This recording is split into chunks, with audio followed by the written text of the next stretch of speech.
Hi viewers, welcome to our channel. Present మనతో పాటు దాము బాలాజీ గారు సీనియర్ జర్నలిస్ట్ వారితో ఒకసారి మాట్లాడదాం. నమస్కారం సార్. నమస్తే. సార్, నాసిక్‌లో ఒక జ్యోతిష్యుడి భాగవతాలన్నీ కూడా ఇప్పుడు బయటపడ్డాయి. ఇప్పుడు అతనికి సంబంధించి దేశవ్యాప్తంగా కూడా వీడియోస్, ఫోటోస్ వైరల్ అవుతున్నాయి సార్. అంటే 58 మంది మహిళల్ని మత్తుమందిచ్చి అతను రేప్ చేశాడని చెప్పేసి కూడా తెలుస్తుంది. అసలు ఏం జరిగింది నాసిక్‌లో? ఎవరి జ్యోతిష్యుడు? మరి ఎలా బయటపడ్డాడు? ఎలా దొరికాడు? దీనికి సంబంధించినటువంటి వివరాలు. మనకి ప్రతి నెలకో 2 నెలలకో ఇట్లాంటి సంఘటన జరుగుతూ ఉంటుంది. జ్యోతిష్యులు, బాబాలు, అఘోరాలు వీళ్ళు భక్తుల్ని ఏమార్చి, ముఖ్యంగా మహిళల్ని వాళ్ళని నమ్మించి రేపులు చేయడం, లోపరుచుకోవడం ఇవన్నీ జరుగుతూనే ఉన్నాయి. లేటెస్ట్గా నాసిక్లో ఒక అస్ట్రాలజర్ భాగవతం బయటకు వచ్చింది.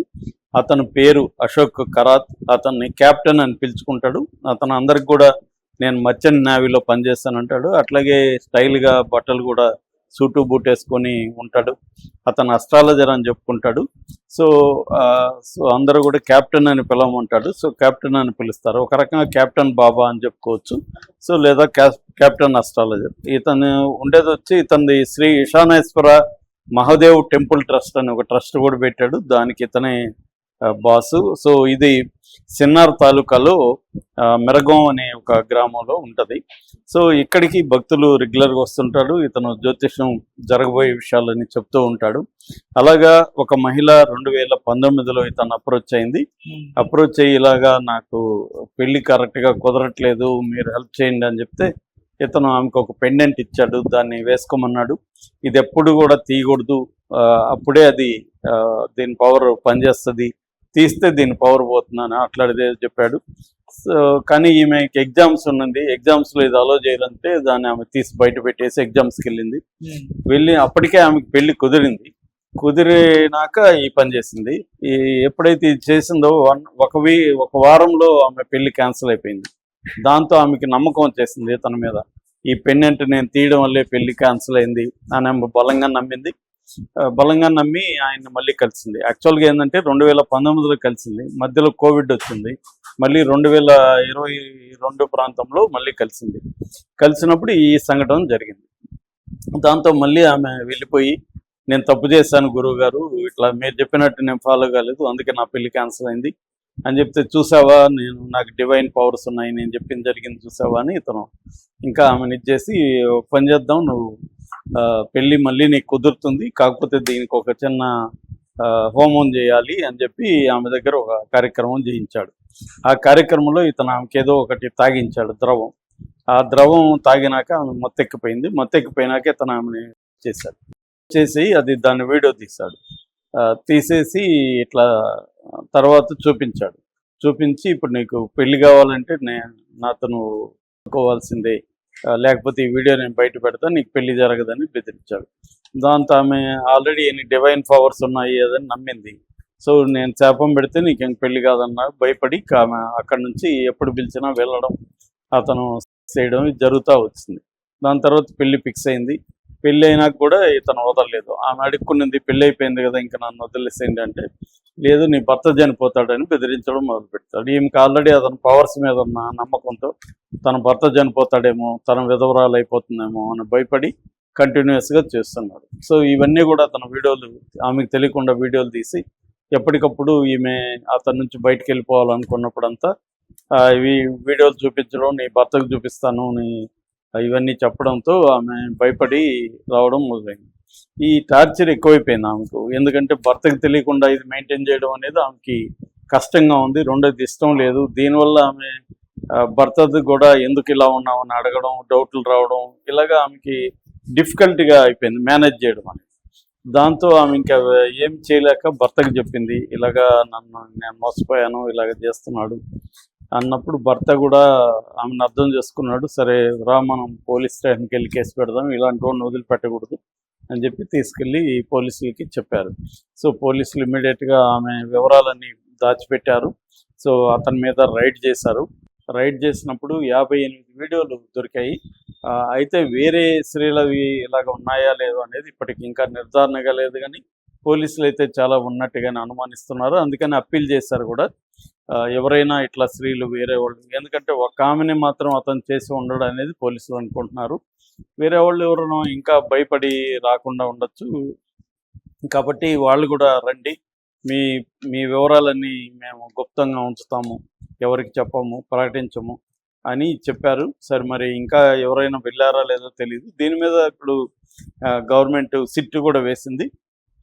సిట్ ఆధ్వర్యంలో అక్కడ క్రైమ్ బ్రాంచ్ దీని మీద ఇన్వెస్టిగేట్ మొదలుపెట్టింది. ఇతని మీద ఇప్పుడు బిఎన్ఎస్ 64 కేసు, అట్లాగే 74 క్రిమినల్ ఫోర్స్ ఉపయోగించి లొంగ తీసుకోవడం, అట్లాగే Maharashtra prevention and eradication of human sacrifice అట్లాంటి ఒక చట్టం ఉంది, దాని మీద పెట్టారు. అట్లాగే evil and Aghori protection and blackmail magic act అని ఇంకోటి ఉంది, అది లోకల్ స్టేట్ యాక్ట్స్, ఆ రెండింటి కూడా ఈయన మీద పెట్టారు అనమాట. అంటే మహారాష్ట్ర ప్రభుత్వం అయితే సీరియస్గానే తీసుకునింది, ఎందుకంటే అక్కడ ప్రతిపక్షాలు కూడా దీన్ని గట్టిగా తీసుకొని ప్రభుత్వంలో కూడా ఇతనికి చాలా మందితో లింకులు ఉన్నాయనేది కూడా వాళ్ళు అనౌన్స్ చేశారు. దానివల్ల ప్రెజర్ అనేది బాగా, ప్రతిపక్షాల ప్రెజరు, మీడియా ప్రెజర్ అనేది ప్రభుత్వం మీద కూడా గట్టిగానే పడింది. దాంతో మహారాష్ట్ర ప్రభుత్వం సీరియస్గా తీసుకొని సీనియర్ పోలీస్ అధికారి తేజస్వి సత్పుత్ అని వాళ్ళకి అప్పగించింది. సో వాళ్ళు ఆల్రెడీ ఎంక్వైరీ చేస్తున్నారు. ఇతను కూడా ఇప్పుడు 10 గంటల పాటు ఇంటరాగేట్ చేశారు, కోర్టులో ప్రొడ్యూస్ చేశారు. కోర్టు జైలుకి రిమాండ్కి అయితే పెట్టింది. దాని తర్వాత ఇతన్ని కస్టడీకి తీసుకొని ఇంకా డీటెయిల్గా పరిశీలించే అవకాశం ఉంది. అంటే ఈమె ధైర్యంగా చెప్పింది కాబట్టి ఇతని మీద సీరియస్గానే కేసు నిలబడే అవకాశం అయితే ఉంది. ఆమె కాంప్రమైజ్ కాకపోతే మాత్రం గట్టిగా నిలబడుతుంది. ఎందుకంటే ఈమెను ఆధారాలు దొరికాయి, వాళ్ళకి వీడియోలు దొరికాయి పోలీసులకి. సో రెండోది అతను కూడా కన్ఫెస్ అయ్యాడని చెప్తున్నారు. సో ఇప్పుడు అతను నిర్మించుకున్న ఈ ఫేక్ ఏదైతే ఉందో ఈ ఆస్ట్రాలజీ ఇదంతా కూడా కూలిపోయినట్టుగా చెప్పుకోవచ్చు. కాకపోతే ఏంటంటే ఇండియాలో ఉన్న ప్రాబ్లం ఏంటంటే ఇట్లాంటి జరిగినప్పుడు సంచలనంగా మారుతాయి, దాని తర్వాత కన్సిస్టెంట్గా ఉండదు, మళ్ళీ కూడా నమ్ముతుంటారు. చాలామంది బాబాలు ఇలాంటి వచ్చినా కూడా మనకి నిత్యానంద లాంటి వాళ్ళు కైలాస లాంటి ఒక దేశాన్ని పోయి ఇండియా తరిమేసినా కూడా పారిపోయి ఏర్పరచుకోవడం అంటే ప్రపంచవ్యాప్తంగా ఇలాంటి వాళ్ళకి ఉండే డిమాండు, మనుషులకి ఉండే సూపర్ స్టిషన్స్ అనే పని. మనకు కూడా ఇక్కడ వేణుస్వామి లాంటి వాళ్ళు ఎన్ని నెగిటివ్ వచ్చినా ఆయన బిజినెస్ ఎప్పటికీ ఎవర్ గ్రీన్గా జరుగుతూనే ఉంటుంది.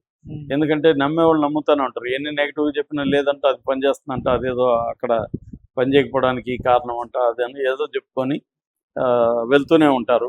ఎందుకంటే వీళ్ళు సెలబ్రిటీలు చేసుకోవడం అనేది ఇన్ఫ్లుయెన్స్ అవుతారు ప్రజలు. అందుకనే వీళ్ళు సెలబ్రిటీస్ దగ్గర పూజలు చేయడం వల్ల ఏమవుతుందంటే వాళ్ళు చేయించుకున్నారంట, వీళ్ళు చేయించుకున్నారంట అనేది, వాళ్ళే చేయించుకున్నారంటే మనకేముందిలే అన్నట్టుగా వెళ్ళడం అనేది జరుగుతుంది.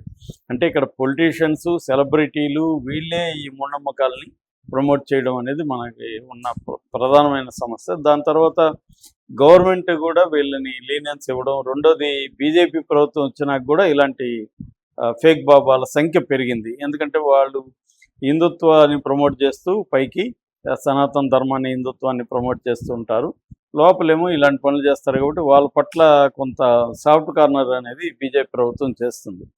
సో స్ట్రిక్ట్గా చేయడం, చర్యలు తీసుకోవడం ఒకటి, రెండవది ప్రజల్లో అవేర్నెస్ క్రియేట్ చేయడం ఒకటి. కానీ ఇక్కడ ఏమవుతుంది, ప్రభుత్వమే మూఢనమ్మకాలను ప్రోత్సహించడం, ప్రభుత్వమే యూనివర్సిటీలో ఆస్ట్రాలజీని ఇవన్నీ ప్రవేశపెట్టడం, భూత వైద్యాన్ని ప్రవేశపెట్టడం ప్రభుత్వమే చేస్తున్నప్పుడు, లౌకిక రాజ్యం అనే కాన్సెప్ట్ని ఎగతాళి చేసే పరిస్థితి వచ్చేసినప్పుడు ఇవి ఖచ్చితంగా జనంలో కూడా మూఢనమ్మకాలు పెరుగుతాయి. రెండోది సోషల్ మీడియా వచ్చినాక భక్తి అనేది ఒక పెద్ద వ్యాపారంగా మారిపోయింది. ఈ వ్యాపారం కోసం మూఢనమ్మకాలని అది పనిగట్టుకొని సోషల్ మీడియా ద్వారా జనాలకి పంపింగ్ చేయడం అనేది కనపడుతుంది. అట్లాగే మనకేంటంటే ఇన్స్టాంట్గా అన్నీ కావాలి, ఇవాళ ఓపిక లేదు, వెయిట్ చేసే ఓపిక లేదు. ఇన్స్టాంట్గా కావాలంటే షార్ట్ కట్లు కావాలి, ప్రతిదానికి షార్ట్ కట్లు కావాలంటే వీళ్ళు షార్ట్ కట్ టిప్స్ ఇస్తూ ఉంటారు. అంటే నువ్వు ఇప్పుడు అప్పులు అయిపోయింది, అప్పులు పోవడానికి సరైన మార్గం ఏంటి, డబ్బులు సంపాదించి అప్పులు తీర్చాలి. అది వదిలేసి వీళ్ళు బిర్యానీ ఆకు మీద ఏదో రాసి పలాని ఫ్రిడ్జ్ మీద పెట్టు, లేకపోతే ఈ నెంబర్ రాసి నువ్వు అక్కడ పెట్టు, ఇవి అప్పులు పోతాయి. ఇది ఈజీ మెథడ్స్గా కనబడుతుంది. కాబట్టి డిఫికల్ట్స్ ప్రాబ్లమ్స్కి ఈజీ సొల్యూషన్స్ వీళ్ళు ఇస్తుంటారు.